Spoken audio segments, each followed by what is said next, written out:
Prezados seminaristas, paz do Senhor Jesus para todos. Estamos dando prosseguimento à nossa matéria, da nossa disciplina homilética, caminhando para o fim da nossa disciplina. Queremos anunciar que encerraremos a disciplina homilética na próxima aula, dentro do que está programado para esta disciplina. Nós desejamos que todos os seminaristas que nos acompanharam, mesmo virtualmente, tenham tido um bom aproveitamento. Que Deus seja conosco. Oremos. Senhor nosso Deus, neste momento queremos te agradecer por mais uma oportunidade que tu nos concedes de estarmos aqui reunidos em torno desta disciplina. Faze, Senhor, com que a nossa mente seja iluminada pelo teu Espírito Santo. Oramos assim agradecidos, te pedindo perdão pelos nossos pecados. Em nome do Senhor Jesus. Amém. Queridos seminaristas, vamos inicialmente abrir a aula desta feita com uma leitura bíblica que está na segunda epístola do apóstolo Paulo a Timóteo, no capítulo 2, versículo 15. Este texto é bastante conhecido na igreja, é sempre ministrada esta palavra, e particularmente aqueles que estudam a palavra de Deus.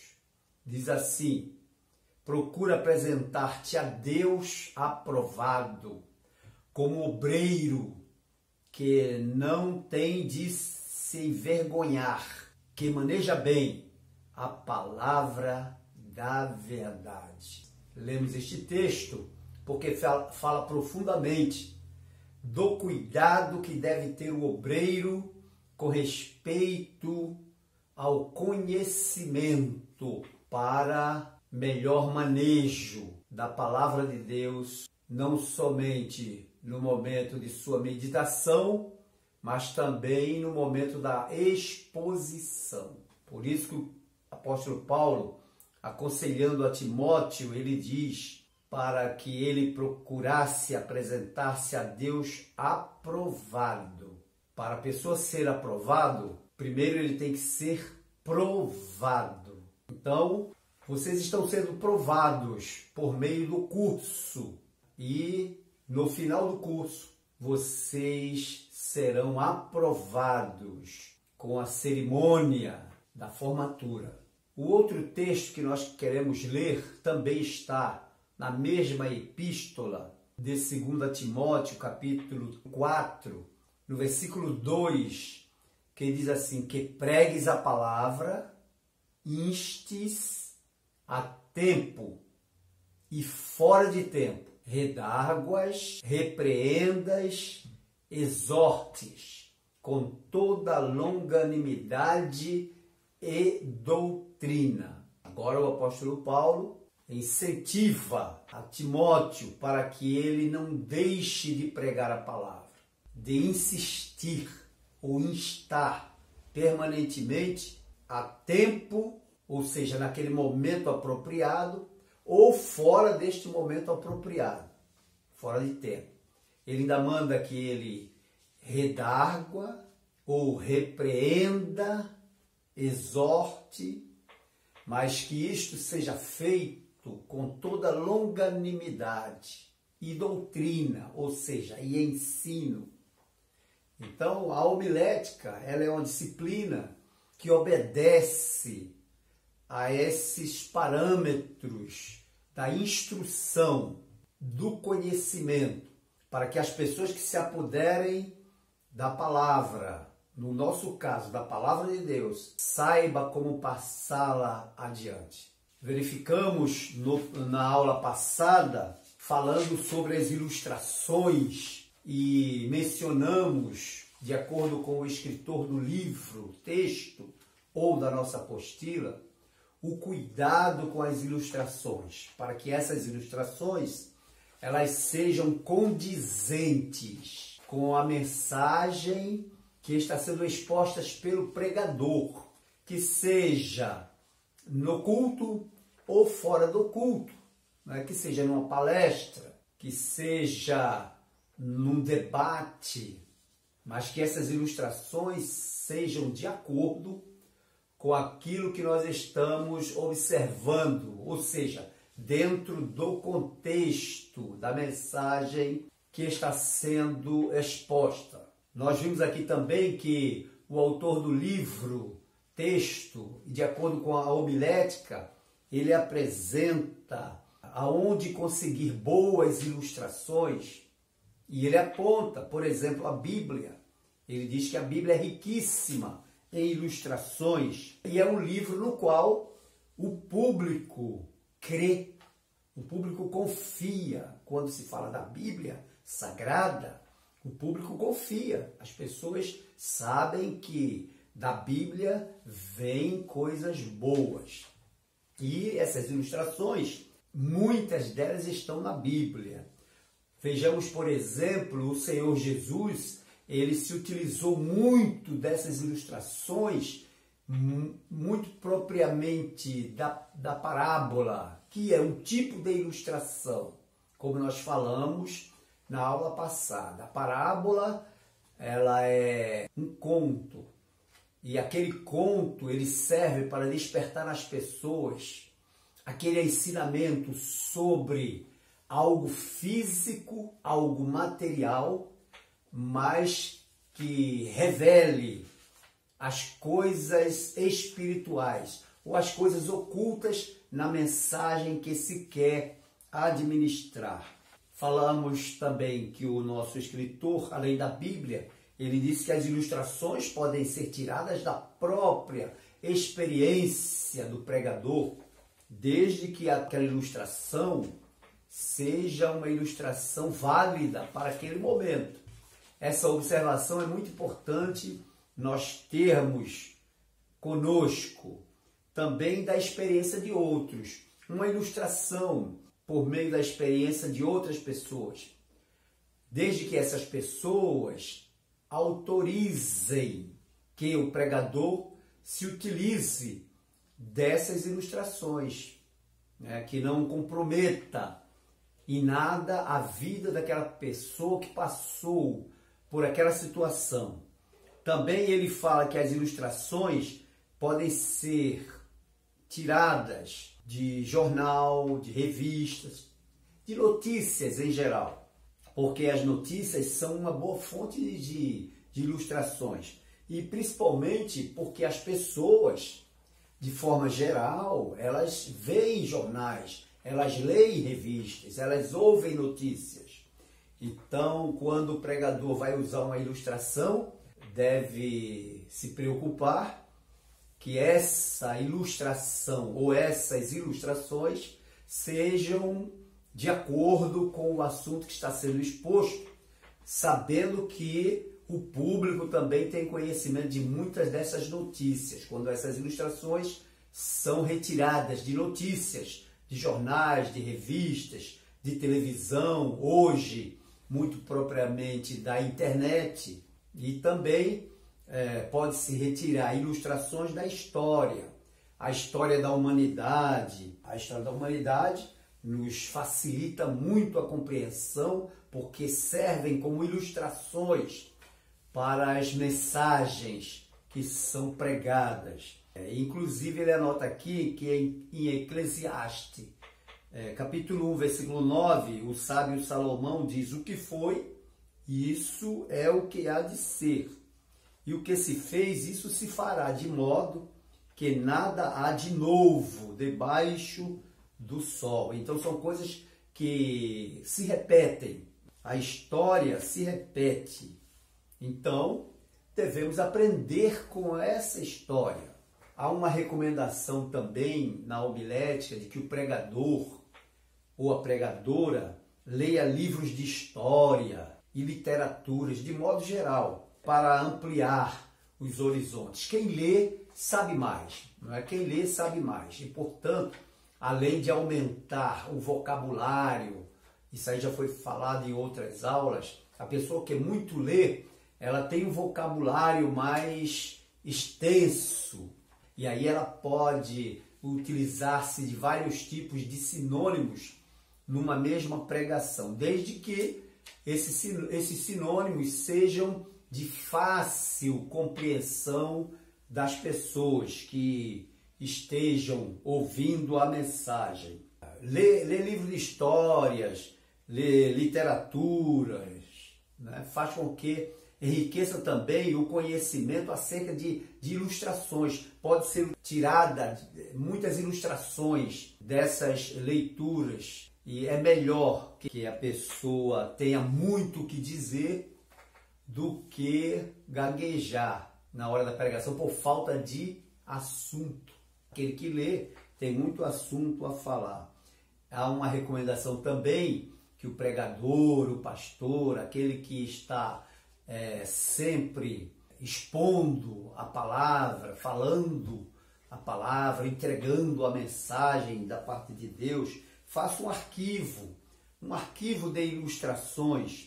Toda vez que lê uma boa história, souber de uma boa notícia, anotar e guardar. Hoje nós temos a grande facilidade de termos sempre um celular à mão, né, um tablet, para que nós arquivemos como ilustração aquela passagem daquela história ou uma boa notícia que sirva como ilustração para a pregação da palavra de Deus, para contextualização da mensagem, porque a pessoa guardando essas ilustrações, elas mais tarde terão como consultar, servirá como fonte de consulta. Há algum tempo atrás, quando nós, os pregadores, não tínhamos como guardar as ilustrações, as mensagens no celular, ou no tablet, ou mesmo no notebook, porque nós não dispunhamos disso, nós fazíamos anotações em cadernos, né, cadernetas próprias. Algumas pessoas, alguns pregadores, eles tinham cuidado de ter uma caderneta com os esboços de mensagens, ilustrações, até recortes de jornais. A pessoa recortava jornais, revistas daquele assunto e colava na página do caderno, daquele caderno que era utilizado para a pregação. Então é muito importante nós nos atermos a esses ensinos da homilética. Vocês nunca mais serão os mesmos após ouvirem tanta informação sobre a homilética e como é importante conhecer a homilética para expor o Evangelho, para expor uma mensagem falada ou mesmo escrita, quando nós falamos sobre os programas radiofônicos que o pregador pode se utilizar deste artifício. O capítulo 6, portanto, que falou tudo sobre ilustração, e nós guardamos este capítulo 6 como muito importante para a nossa utilização durante o nosso ministério da palavra, o nosso ministério do ensino na igreja. Agora, o capítulo 8, ele vai falar sobre a aplicação do sermão. Falamos sobre a composição do sermão, falamos sobre temas, sobre o título, né? Falamos agora sobre a ilustração ou as ilustrações, e agora vem a aplicação do sermão. Nesse momento, nós estamos no ápice ou no clímax, que significa no ponto alto da pregação. E é nesse momento que o pregador mostra aos ouvintes como tudo que ele disse pode e deve ser colocado em prática. Porque a finalidade da pregação da palavra de Deus também é nós praticarmos aquilo que é pregado, aquilo que ouvimos e aquilo que pregamos. Haja vista que, como já dissemos, a Bíblia é a regra de fé e prática da vida do cristão. Então o pregador agora procura mostrar a aplicação daquilo que ele está expondo, daquela mensagem. Então, é como lançar a palavra e responder à questão. E agora, o que eu faço com essa informação? Essa indagação paira na mente de muitos que estão assistindo, de muitos que estão ouvindo aquela mensagem. Após ouvir a mensagem muito bem explicada, muito bem pregada pelo pregador, as pessoas vão pensar, e agora? O que é que eu faço com essa informação? Esse é o momento em que o pregador entra para esclarecer. Então, é o momento da aplicação. O pregador já pregou, já falou, já explicou o texto, já explicou o que o texto queria dizer para os ouvintes daquela época do texto e também para a época de hoje, para o ouvinte de hoje. Já ilustrou a mensagem de maneira que se tornasse compreensível, tivesse familiaridade com o público. Agora está dizendo de maneira clara o que se espera que seja feito, com tudo que foi falado. A partir de agora, que procedimento é esperado diante de tudo isso, de tudo que foi falado? Por isso que há essa pergunta, né? E agora, o que eu faço com essa informação? Então, é o momento de persuasão do pregador. O pregador vai motivar os ouvintes a não somente a ouvi-lo, como também a ganhar esses ouvintes, a alcançar o objetivo do sermão. Ganhar o ouvinte no sentido do ouvinte se satisfazer com aquilo que foi dito pelo pregador e concordar. Então o pregador agora ganha o ouvinte. Isso aí se torna o sucesso de toda pregação, o sucesso de todo sermão. Quer dizer, o sermão foi prontamente entendido por todos, aceito por todos, e agora cada um vai decidir o que deve fazer, como deve proceder a partir daquele momento, porque ele foi ensinado através do texto como deve proceder a partir de agora. Isso é a aplicação que nós dissemos em aulas passadas, em homilética, aplicação prática. Para que a aplicação do sermão ou da mensagem arrebate o ouvinte, ou seja, ganhe o ouvinte, traga o ouvinte para si, o pregador precisa estar atento a todo o processo da mensagem, para que o ouvinte se satisfaça e a aplicação seja realizada a contento dentro do ouvinte. O pregador ele precisa estar atento a todo o processo da mensagem, desde a sua elaboração até a sua execução.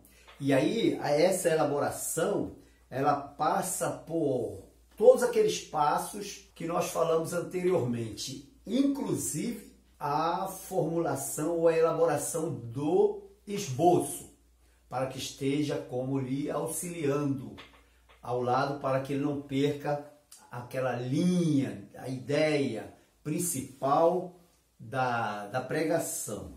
Para isto, para que essa mensagem, esse sermão tenha sido claro, bem condizente com a realidade dos ouvintes, é preciso que o pregador utilize-se de palavras adequadas, inclusive de ilustrações relevantes, ilustrações contextualizadas. E o mais importante de tudo isso é que seja bem clara a sua mensagem em relação à interpretação do texto bíblico, porque a mensagem deve ser, sobretudo, bíblica. Foi o que nós vimos, que o sermão ele deve ser bíblico. O sermão não é um conto, o sermão não é apenas uma ilustração. O sermão é uma mensagem, e sendo mensagem bíblica, ela é uma mensagem vinda da parte de Deus. Então o pregador ele deve se preocupar com tudo isso. Pode acontecer de o pregador preferir ir aplicando o texto paulatinamente, ou seja, à medida que o sermão vai fluindo, ele vai aplicando o texto. ele não deixe todo o sermão para ser aplicado lá no final. Existem pregadores que começam aplicando já, a proporção que ele vai falando, ele vai aplicando, ele vai chamando a atenção do ouvinte para tomar uma posição.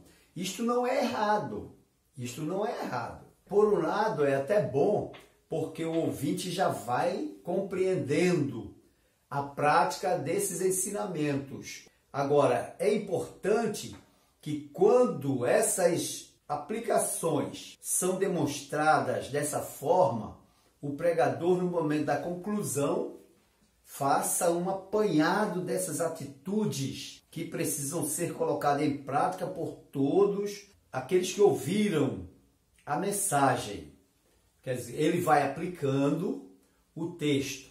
O texto bíblico, como nós falamos, o sermão, ele pode ter vários textos bíblicos, vários versículos. E em cada versículo desse que o pregador for pregando, se ele for aplicando, fazendo aplicação prática para os ouvintes, na conclusão do sermão, é bom que ele faça um apanhado de todas as atitudes que o ouvinte tomou durante a pregação, devido ser várias aplicações durante o sermão. Por isso que não é errado.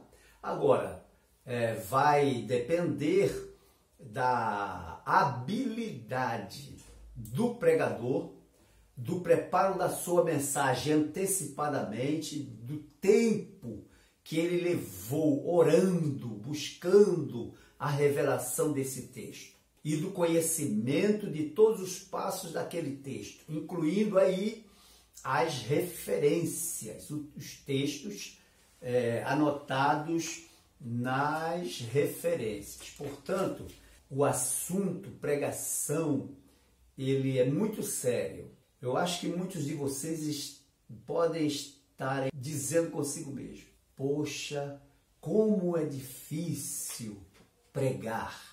Aí eu diria, é difícil pregar para aquela pessoa que não busca conhecimento. Mas para vocês, por exemplo, que estão buscando conhecimento, as técnicas de como se utilizar da Bíblia Sagrada, dos livros paralelos, né? Ou seja, dos auxílios bíblicos, ou de auxílios à Bíblia, quanto mais vocês buscarem, mais essa pregação vai se tornando fácil para você expor e aplicar. Inclusive, para que você mesmo, até antes de passar a mensagem, aplique os ensinamentos dessa mensagem à sua vida. Portanto, nós estamos falando aqui somente da responsabilidade. Não é chegar diante do púlpito e dizer que é pregador quando não se é pregador. E nós estamos ouvindo muitos se dizendo pregadores, mas que não são pregadores, porque não se utilizam dos conhecimentos adequados para as pregações. Eu já fiz menção de algumas situações semelhantes. O capítulo 9, ele fala sobre a introdução. Vejam que o capítulo 8, que nós acabamos de falar, fala sobre as ilustrações. O capítulo 7 falou sobre o sermão, sobre as partes que compõem o sermão, e falou particularmente sobre as ilustrações. O capítulo 8 falou sobre a aplicação. E agora nós vamos falar sobre a introdução do sermão. Então vejam que o escritor do livro, ele vai levando-nos dentro do esboço do sermão, compreendendo cada item daquele que compõe o sermão ou a pregação. A introdução, por exemplo. A introdução, apesar de ser o primeiro item, né, para a elaboração de um sermão, na hora de fazê-lo, a introdução se torna a penúltima parte. Por que a penúltima parte? Porque depois que o pregador, que está elaborando a mensagem, já compreende tudo sobre o que vai falar, então ele pode, enfim, elaborar a introdução. Depois que ele já compreendeu todo o assunto, ele já leu o texto várias vezes, ele já viu, já preparou ilustrações, ele já viu referências, ele já tem o tema, ele já sabe sobre o que vai falar, o que vai pregar. Aí agora, baseado nesse conhecimento antecipado da mensagem, ele pode fazer a ilustração. Depois da ilustração vem a pregação propriamente dita. E dentro dessa propriamente dita pregação estão incluídos os tópicos, subtópicos e a conclusão. Por isso que ela passa a ser a penúltima. Ele precisa que essa introdução seja atraente, envolvente. Normalmente a introdução ela é concisa, ou seja, ela não é muito grande. E observem no esboço que nós mandamos aí na última aula, que vocês têm uma introdução com poucas linhas, 5 linhas, 4 linhas com mais uma linha que é a oração de interação, né? Aquela interação que nós falamos, a oração de ligação. Observem aí no seu esboço que nós colocamos o título, que não foi muito grande. O título do sermão é Tudo Começa em Casa. Você tem o texto bíblico com 8 versículos, Lucas capítulo 2, versículo 3 a 11. Você tem o tema, que é família, realização divina. Você vai observar que o tema desse esboço, dessa pregação, é praticamente um pouco menor do que o título. Mas observe a grande diferença que há entre o título e o tema.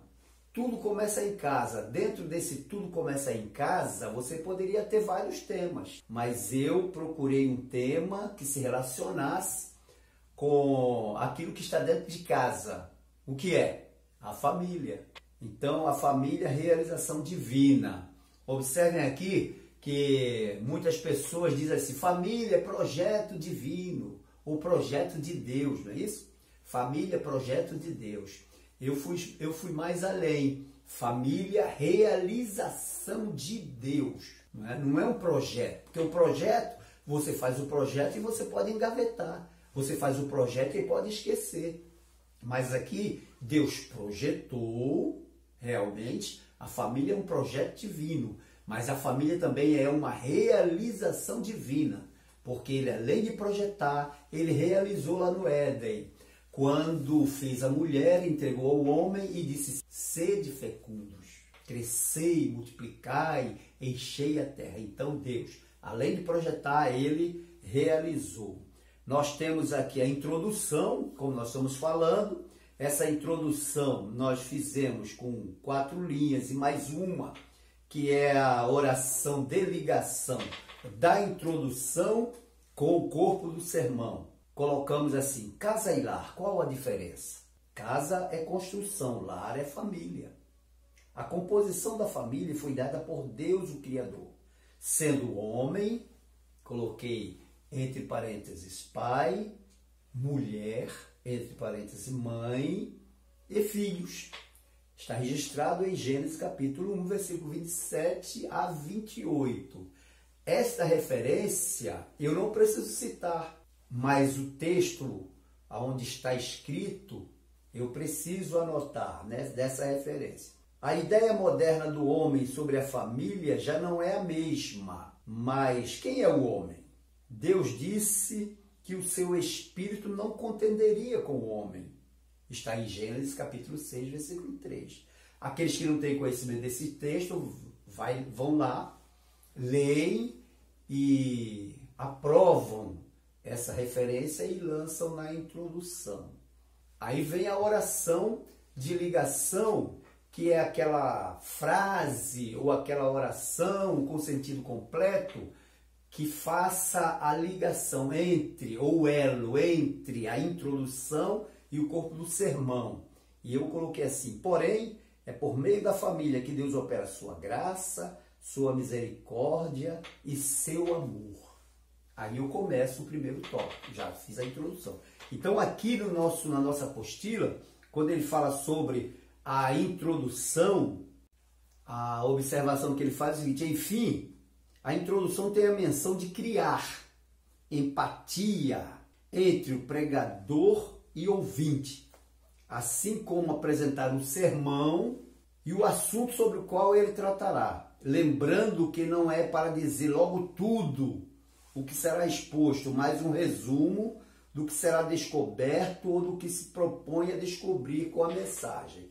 Essa é a primeira observação. A introdução deve criar empatia, ou seja, relação de pensamento do que está sendo dito pelo pregador e daquilo que vai ser dito para o ouvinte, ou daquilo que vai ser absorvido, melhor dizendo, pelo ouvinte. Essa empatia entre o pregador e o ouvinte, ela começa na introdução. Uma outra observação, ele coloca aqui como orientações para a elaboração da introdução. Por exemplo, ele diz, primeiramente, precisa ser levado em consideração todo o esboço do sermão. Título, texto, tese ou tema, né? Os objetivos. Aí sim será possível a elaboração da introdução, aquilo que nós falamos. A introdução ela só deve ser elaborada após conhecimento desses aspectos. O texto bíblico, né, no caso, é o começo da mensagem. Então, iniciar pela sua leitura é uma boa forma de início, mas alguns preferem lê-lo após a introdução. Normalmente é aconselhável que se leia primeiro o texto bíblico para poder se fazer a introdução do sermão. Você pode, antes de ler o texto bíblico, fazer os agradecimentos à igreja que lhe convidou. Após os agradecimentos, vamos então ler o texto bíblico para esta noite. Após ler o texto bíblico para esta noite ou para o culto, né? Após ler o texto bíblico, então, o pregador faz a introdução do sermão. Aí na introdução do sermão, ele faz essa relação entre ele e a plateia ou a igreja para que a igreja assuma uma posição de empatia com o pregador. O texto é o começo da mensagem, logo, iniciar pela sua leitura é uma boa forma de início, mas alguns preferem lê-lo após a introdução. Porém, há de convir que uma vez lido o texto, a introdução já começa a ganhar formas na cabeça do ouvinte, fazendo pensar aonde o pregador deseja chegar. Por isso que é recomendável ler o texto antes da introdução. Como esse é o momento para se conquistar o ouvinte, o pregador deve agir de maneira branda, sem grosserias ou acusações ao público, mesmo que a palavra seja exortativa. Existem formas de começar a falar sem agredir, mas criar um ambiente propício à atuação do Espírito de Deus a falar no coração dos homens. Essa é a recomendação. Se começa lentamente com a ideia de trazer o ouvinte à atenção daquilo que vai ser pregado, porque aquele que já chega de qualquer maneira, ele dificilmente, só se ele for um bom orador, mas dificilmente ele vai conseguir a empatia total daquela plateia. A introdução deve ser breve, a introdução que trata do sermão inteiro não é uma introdução, e sim a pregação. Quando você faz uma introdução enorme, aí depois que faz aquela introdução enorme, as pessoas já estão pensando que a pregação já está terminando, aí o pregador vai começar? Não, a introdução deve ser breve, para que não canse o ouvinte. Deve ser agradável inicialmente trazer a atenção do ouvinte a ponto de fisgar, né, como ele diz aqui, o ouvinte, e não longa para cansá-lo. Também deve ser original, trazer algo de novo, para que a atenção seja ganha pelo fato de nunca terem ouvido algo do tipo. Vejam o que eu coloquei aqui na minha introdução. Casa e lar. Qual a diferença? Isso aí já chama atenção. Casa e lar. Aí eles já começam a entender que vai ser feito ou falado alguma coisa muito especial. Quando eu digo casa é construção, lar é família. No discorrer da mensagem, eu expliquei a posição. A Bíblia muitas das vezes diz: crê no Senhor Jesus Cristo, lá em Atos Apóstolos, e será salvo tu e a tua casa. Essa casa que ele se refere não é a construção, é o lar. Então, muitas das vezes, a palavra casa na Bíblia se refere ao lar, se refere à família. E aí, compete ao pregador explicar isso. Quando eu falei, casa é construção, lar é família. Aí alguém, poxa, mas aí eu expliquei. Entretanto, em muitas situações, a palavra casa significa também família, significa também lar. E eu ainda citei aquela expressão inglesa, home sweet home, que é lar, doce lar. Né? Então, a casa, em muitas situações na Bíblia, a Bíblia você vai ver muito isso. A casa, construção, e a casa, lar. Muito bem. Então, esse tipo de introdução é que faz com que você, o pregador, ganhe a atenção. A outra observação são os tipos de introdução. E essa introdução pode ser feita de diversas maneiras. Primeiro, através de uma história, você inicia a pregação ou a palestra contando uma história para chamar a atenção. Isso, didaticamente, é muito conhecido daqueles pedagogos, daqueles que estudam pedagogia, que é uma maneira de atrair a atenção do alunado, né, ou dos discípulos. Né, através de uma história, uma ilustração que seja relevante ao assunto, que chame a atenção do ouvinte para o que vem depois. Isso aí, didaticamente, as pessoas que estão acostumadas com isso sabem que é essencial no início de uma aula ou no início de uma palestra. No caso, nosso caso aqui, no início da pregação. É claro que essa ilustração e essa história deve ter relação direta com o que foi lido no texto bíblico, com a introdução que está sendo feita, mas também com a mensagem que vem depois.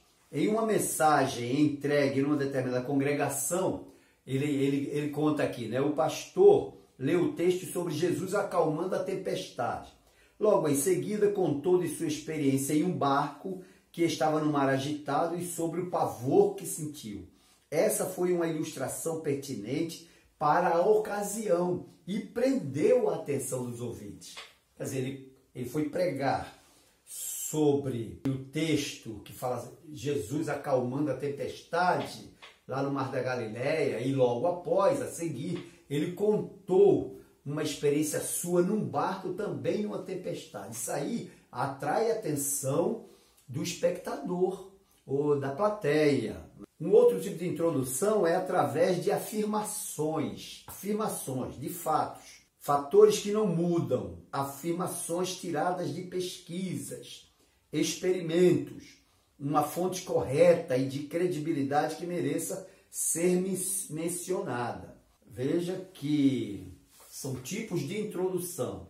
Através de uma música, uma introdução também pode ser feita através de uma música. A música exerce um poder de atração muito forte sobre o ser humano. Ela também pode ser utilizada como uma forma de se iniciar um sermão.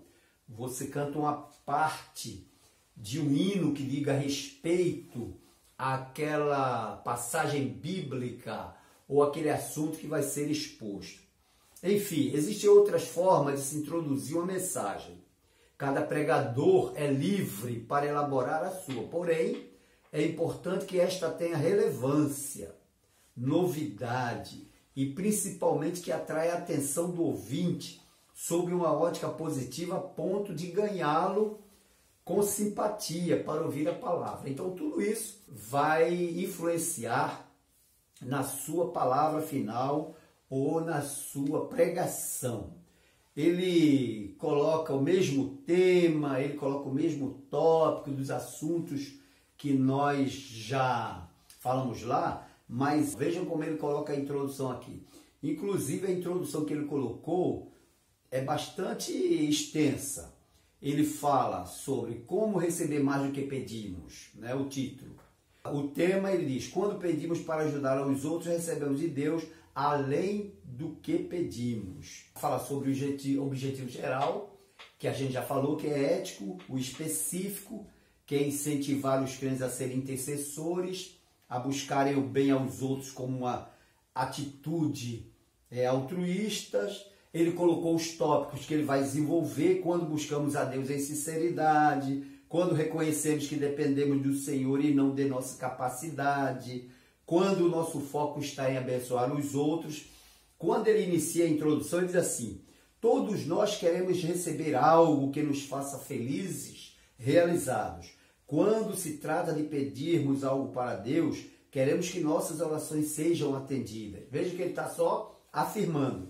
Dizemos a Ele o que desejamos e esperamos que seja respondido conforme idealizamos.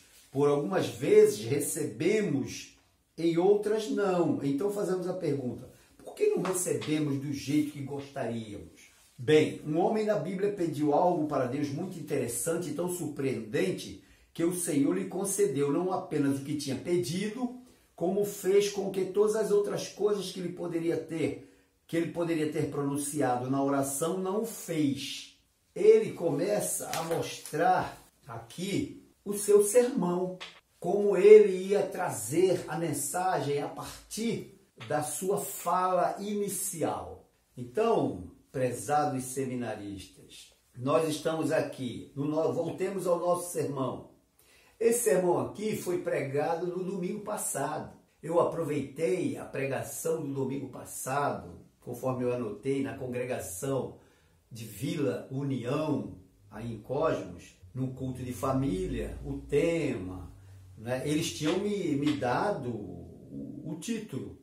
Eu falei: qual é o assunto da pregação? O pastor falou: tudo começa em casa. E daí eu desenvolvi a leitura, o tema, a introdução, os tópicos. Por exemplo, eu coloquei primeiro: a família é a base da sociedade humana.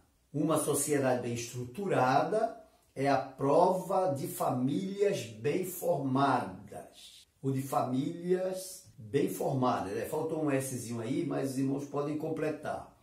Coloquei no subtópico, primeiro coloquei: o temor ao Senhor na família traz a bênção de Deus. Salmo 128. É só bênção na família. Bem-aventurado aquele que teme ao Senhor e que anda em seus caminhos. E começa a falar da sua casa, da sua família. As responsabilidades dos pais. No caso, pai e mãe. Provérbio 22:6. O que é que Provérbio 22:6 diz? Ensina o menino no caminho em que deve andar, e quando envelhecer, não se desviará dele. 1 Timóteo 3:4 fala da formação de Timóteo por meio de sua avó e de sua mãe, Loide e Eunice, que deram a base da sua formação como filho.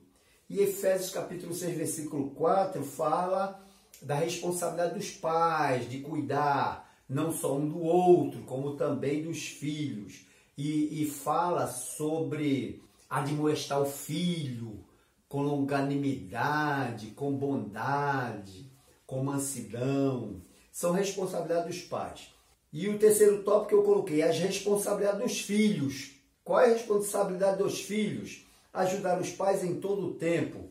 Efésios capítulo 1, carta do apóstolo Paulo, capítulo 6, do versículo 1 ao 32. É uma doutrina completa para a família, incluindo aí os filhos em particular. O segundo tópico eu coloquei: Deus não discrimina as pessoas nem as famílias. Primeiro, eu coloquei: a família é a base da sociedade humana, que uma sociedade bem estruturada é a prova de famílias bem formadas. No segundo, eu coloquei: Deus não discrimina as pessoas nem as famílias. Aí coloquei a história de Gideão, está em Juízes capítulo 7. Quem era Gideão, a gente explica, não é? E Jeftá, ou Jefté, no segundo subtópico, que está em Juízes capítulo 11, e também mostrando a ascendência, ou de quem Jeftá era descendente, ou oriundo. E o último tópico, eu falei: Deus formou uma família para encarnar seu Filho Jesus. Aí agora entra a mensagem para a aplicação. Primeiro subtópico, ele transformou famílias em situação de risco. Aí eu falo sobre Lucas 7, 11, 17, João 11, 1, 45, fala sobre a ressurreição, sobre a ida dele de encontro àqueles que estavam em necessidade. E o outro subtópico fala Deus em Jesus quer abençoar as famílias. Deus em Jesus quer abençoar as famílias. Atos 16, 31, que é aquele texto que o apóstolo diz para o carcereiro: crê no Senhor Jesus Cristo e será salvo tu e a tua casa. Veja que tu e a tua casa, e casa é família. E aí a gente faz a aplicação. Na conclusão, a gente coloca: as bênçãos do Senhor estão destinadas a todas as famílias. Aceite o plano de Deus para a sua família e seja abençoado em todas as áreas de sua vida. Receba o Senhor Jesus Cristo em seu coração para amá-lo. Ele estará para sempre ao seu lado. Então veja que nessa conclusão, o desfecho da mensagem, fazendo com que essa conclusão, nesse caso, já fiz o convite às pessoas que desejassem aceitar o Senhor Jesus como Salvador e Senhor. E depois foi feita a oração por um casal que lá estava. Então, meus irmãos seminaristas, aí está a nossa aula para hoje. E na próxima aula estaremos encerrando a nossa disciplina. Esse questionário que eu coloquei, primeira questão, diz assim: o sermão se compõe de texto bíblico, meditação e pregação. B. Título, tema, texto bíblico, introdução e corpo. Para mim essa é a questão correta. Porque as outras questões, ou as outras opções da questão, fala título, introdução e tópicos. Todas as respostas acima. Alguém botou todas as respostas acima e eu considerei, porque embora a mais completa seja a letra B, mas as outras, todas elas falam do sermão. A questão número 2, as ilustrações nunca foram usadas por Jesus Cristo, certo ou errado? Essa todo mundo acertou, porque Jesus sempre usou ilustrações. 3, o corpo do sermão se compõe de tópicos repetidos, tópicos resumidos, tópicos e subtópicos resumidos, tópicos, subtópicos e transições. Este item D da terceira questão é a resposta correta. Por quê? Você tem o tópico, você tem o subtópico, tem as transições. Quais são as transições? Lembra que nós falamos da introdução para o corpo, tem uma oração de transição, que a gente chama oração de ligação? Então, da mesma forma, os tópicos. Cada tópico deixa uma transição para o tópico seguinte. E o 4, ou a questão 4, são exemplos de ilustrações. Figuras de linguagens, testemunhos simples, piadas antibíblicas e hermenêutica. O item A da questão 4, figuras de linguagem, porque as figuras de linguagem elas são ilustrações. Como nós falamos, Jesus se utilizava muito de uma figura de linguagem chamada parábolas. E 5, questão 5, podemos conseguir boas ilustrações na própria Bíblia, certo ou errado? Todo mundo acertou essa, até porque está na própria lição. Então, que Deus nos abençoe e que o Espírito Santo ilumine as nossas mentes para que a partir de agora coloquemos em prática, muito em prática, aquilo que aprendemos até agora. Próxima aula, nós estaremos fazendo a conclusão da disciplina e, ao mesmo tempo, falando sobre a conclusão do sermão. Amém? Que Deus os abençoe em Cristo Jesus.